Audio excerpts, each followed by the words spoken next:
Hi everybody, welcome back to my channel.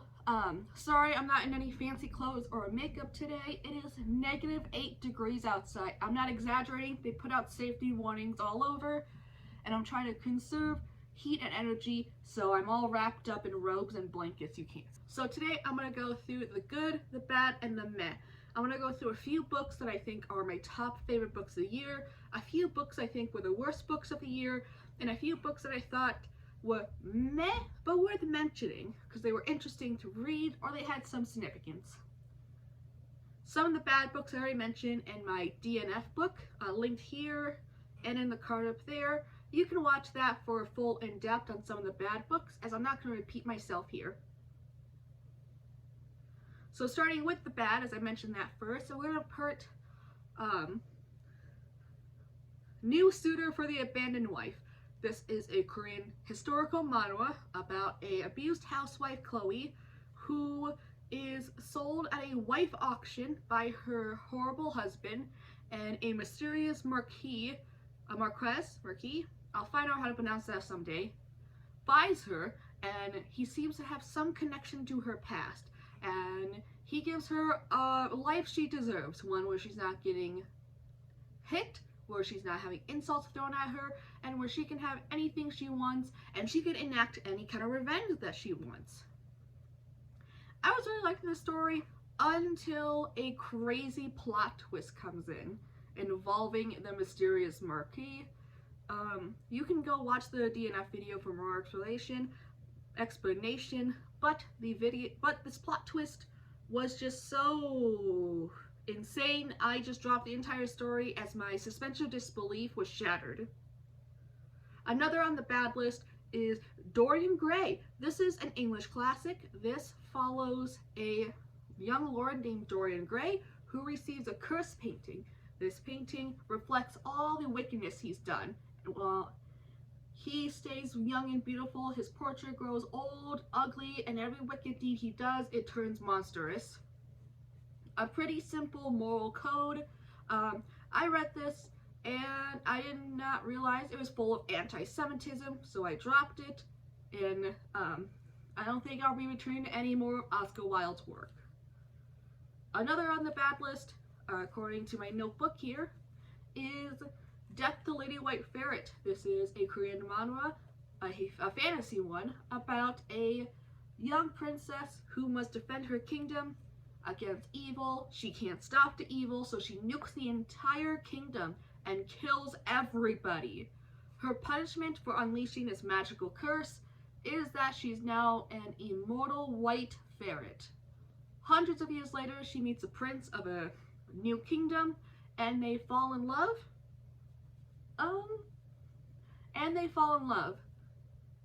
That is weird in itself, but I thought I'd try it out, and I was liking the story.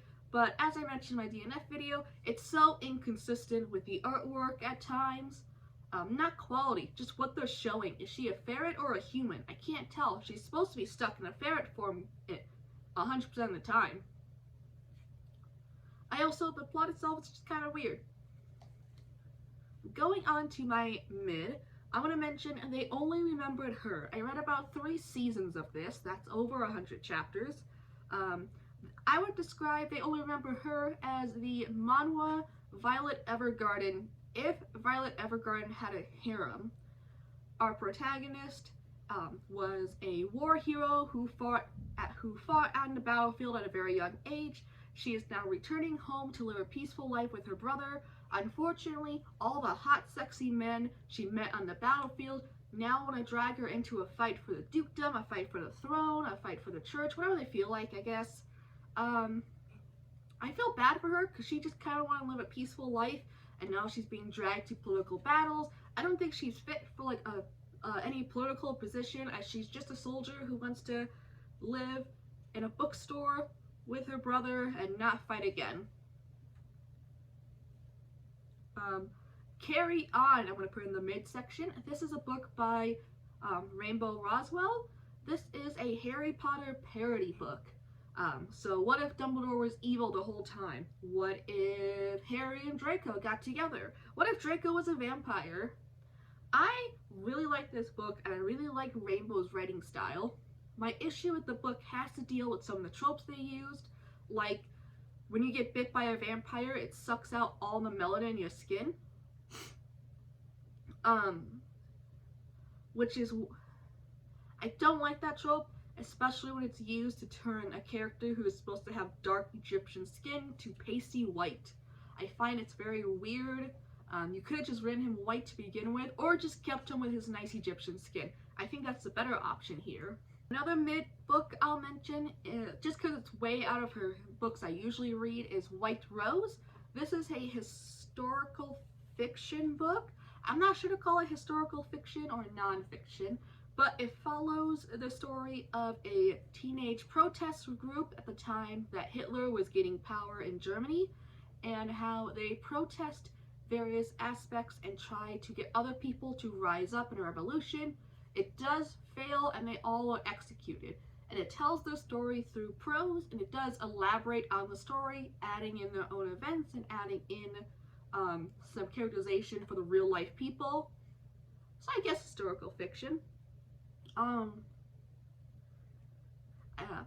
don't usually read books like this. It was told entirely through prose, so it was basically a big poem book, and it's not something I usually read. It was interesting to read. I don't think I'll approach this again, as I don't see the reason why it couldn't have been a novel. Just a normal historical fiction novel instead of a prose. It was quick to read though, I will give it that. Here are some good books I read this year. Lout of the Count's Family. I like the fan translation title of Trash of the Count's Family a lot better, but the official translation is of course Lout of the Count's Family. This follows a man who is isekai'd into the story as a minor villain who gets punched in the face.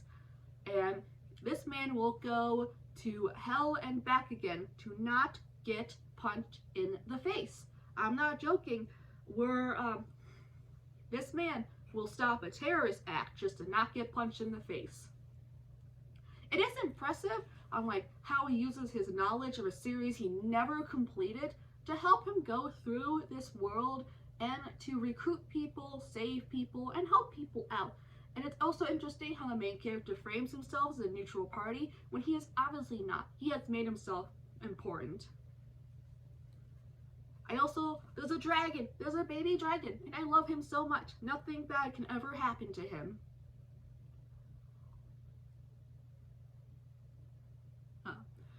Another one I'm going to mention, a manhwa as well, Monster Duke and Contract Princess, or the official title, The Monstrous Duke Adopted Daughter. This follows Leslie, who is the abused child of a noble family, and one day she is to be sacrificed so that her elder sister can gain all of her powers.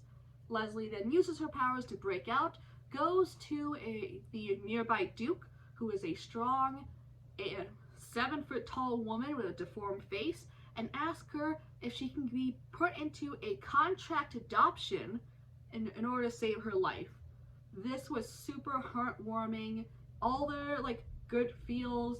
I didn't like the romance they introduced later on with Leslie, but I did love the found family.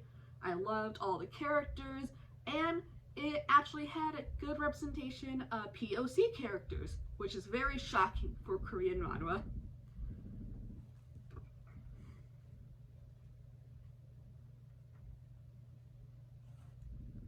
I'll mention one more manhwa just to keep it short, but another typical fantasy romance. This follows our main character who is isekai'd into a fantasy romance novel, completes the plot, and then faces a tragic death. She then asks God for one more chance, and then instead of marrying the crown prince, goes and marries the cold Duke of the North.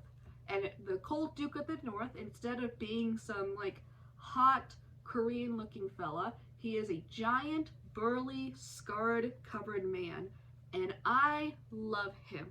I don't see men like this portrayed as the love interest in manhwa, and I love that he's not only the love interest, but is a fully rounded character with its own hopes and dreams. He's not cold because he just doesn't know how to communicate, or he has mommy issues. He's cold because he puts up an act in order to avoid people around him getting hurt. Not in like an emotional way, but just in a political way. It makes more sense when you read it. Our main character is also super strong. She does have a vague chronic illness that really only comes up when the plot needs it to, but I'm going to let that go because the rest of the story is just so well written. The art is fantastic, and the side characters, a lot of stories have the complaint that I don't get to see enough of the side characters. No, they add so much to the story. Excellent in almost every way.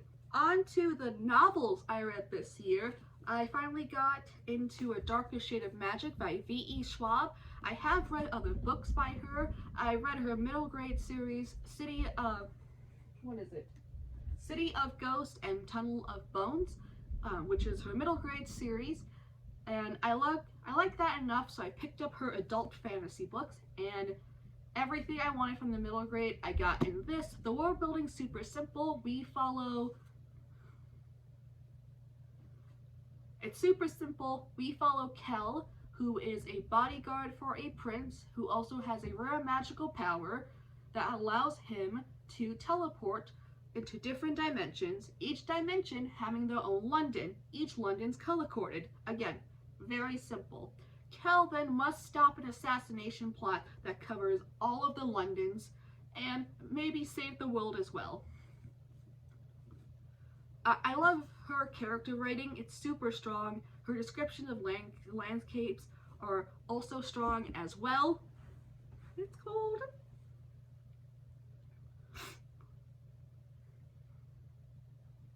Her description of if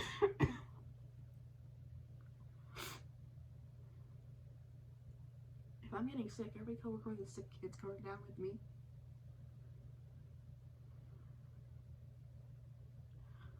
Her description of landscapes and scenery is also very strong.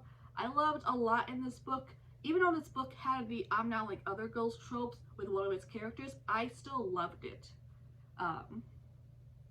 And say what that says about me. I enjoyed this through and through, and I will be picking up the next 2 books.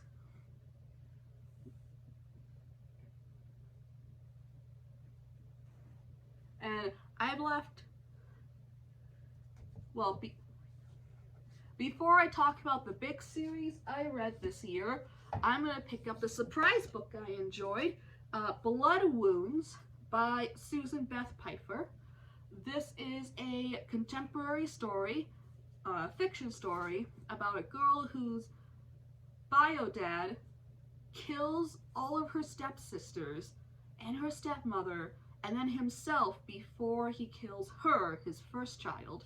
And it follows her through the grieving process as she not only mourns a man who is now a murderer, but a man she did not know who was horrible to her mother, and she grieves the stepsisters and the stepmother she never got to meet, some of these girls being only 5 years old.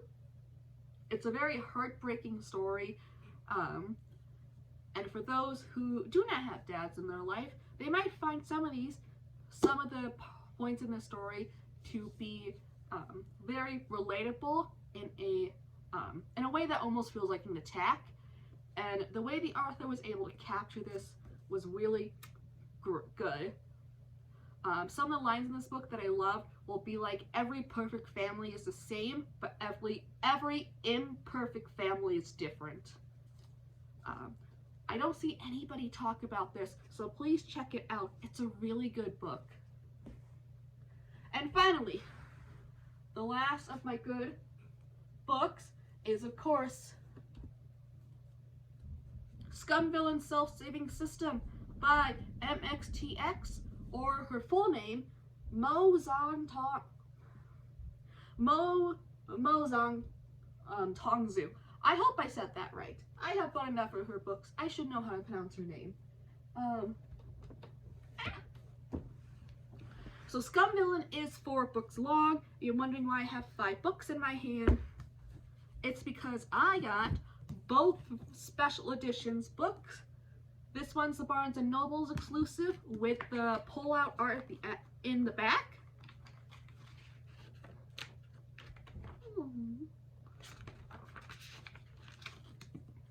And this one's the regular special edition that came with stickers and stuff. I have read her other series as fan translations and as the animation came out on Netflix and other streaming sites.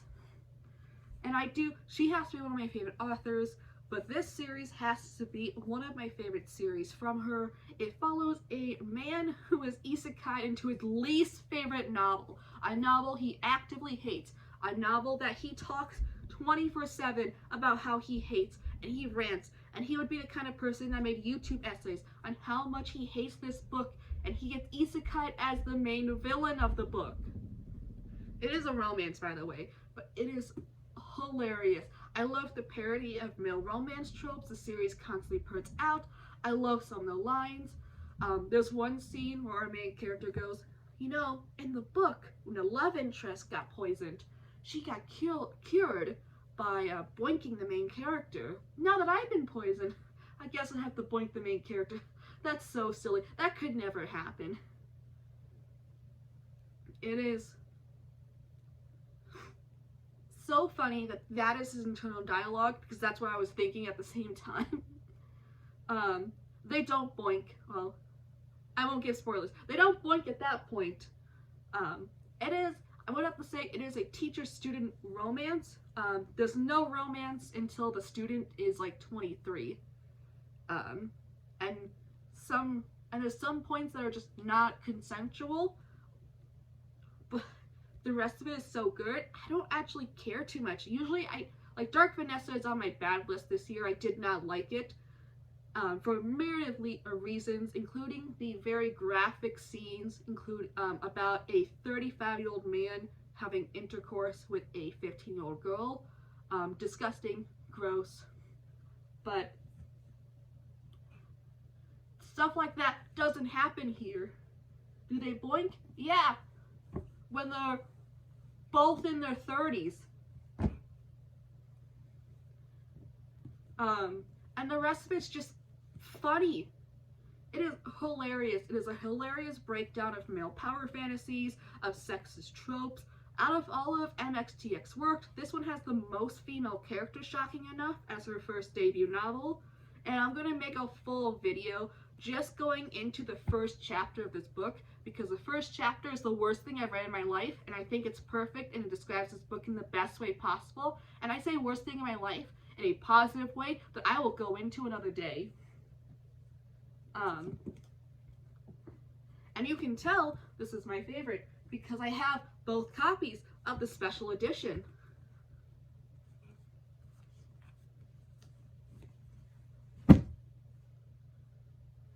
Also, this series isn't as gross as Dark Vanessa. Dark Vanessa just felt exploitative. Oh my god. This is funny.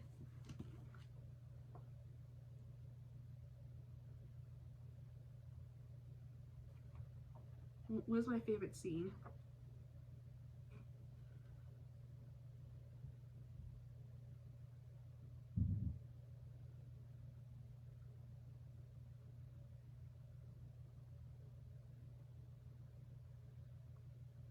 Like in the books, back to Scum Village, which is a much better series, there's a character who's a demon priestess, and every time she loses, her clothes explode. And you think, wow, that's like a really sexist trope. And then the book goes, yeah, she does that on purpose. And you're like, why? Oh, because the book was written, the book he got isekai into was written by a very sexist author who was appealing to a sexist fan base. So the characters on the surface are very sexist and like one-dimensional, but as the story goes on and you get to find out that these characters are real human beings, and human beings are not one-dimensional. They have reasons for doing stuff, and they're more complicated than just a girl stripping her clothes. And you're like, wow, I can't believe you gave depth and characterization to a girl who rips her clothes off every time she loses a battle. I didn't think you could do that. But you did, And now I look up fan art just for that character. Not because she rips her clothes off, because she's an interesting character. Sha Hao Ling has to be one of my favorite characters. I would hate her in real life, but the way she's described in the book, she's very lovable. And that speaks to how good of an author MXTX is.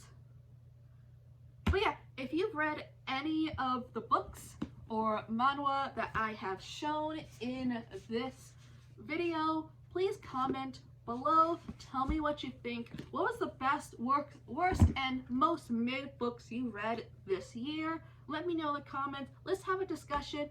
And remember to like, subscribe, yada yada yada. You know the YouTube plead.